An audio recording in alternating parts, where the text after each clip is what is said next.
নাম কি? আমার নাম মীরা, বাসা আছে সারঙ্গ দিয়া। আমার হাজবেন্ডের নাম রুমান আলী শেখ। আর ঘটনাটা ঘটছে কাল সকাল 9টায়। আমি, আমার হাজবেন্ড, আমার শ্বশুর এবং আমার শাশুড়ি সবাই মিলে আমরা খাবার খেতে বসছি।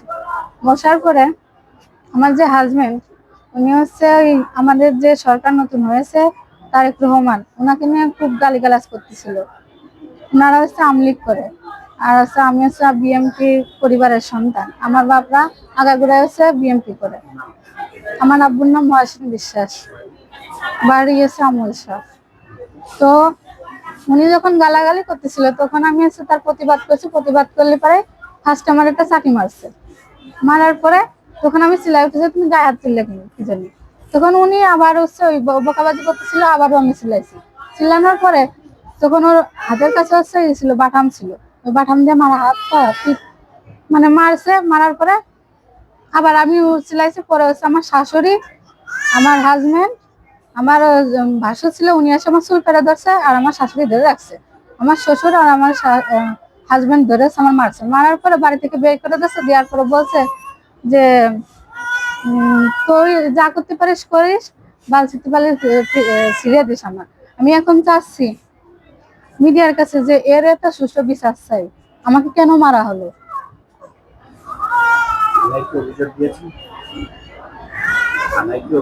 জি, দিয়েছি। এখন আপনি প্রশাসনের কাছে আসলে কি বিচার? এর একটা সুষ্ঠু বিচার আমি চাই।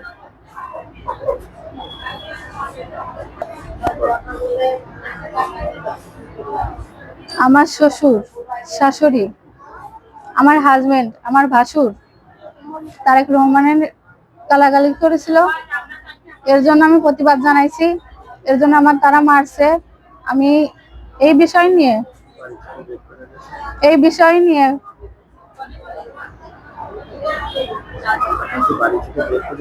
জি, সেটাও বলে আমার কাছে বাড়ি থেকে বের করে দিছে। পরে আমি এখন চাচ্ছি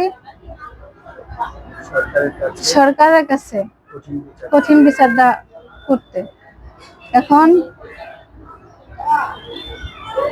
বলবো, আপনার একটা সন্তান আছে, তা আপনি এখন থাকবেন কি? এখন হ্যাঁ? এখন তারা তো নেবে না আমাকে।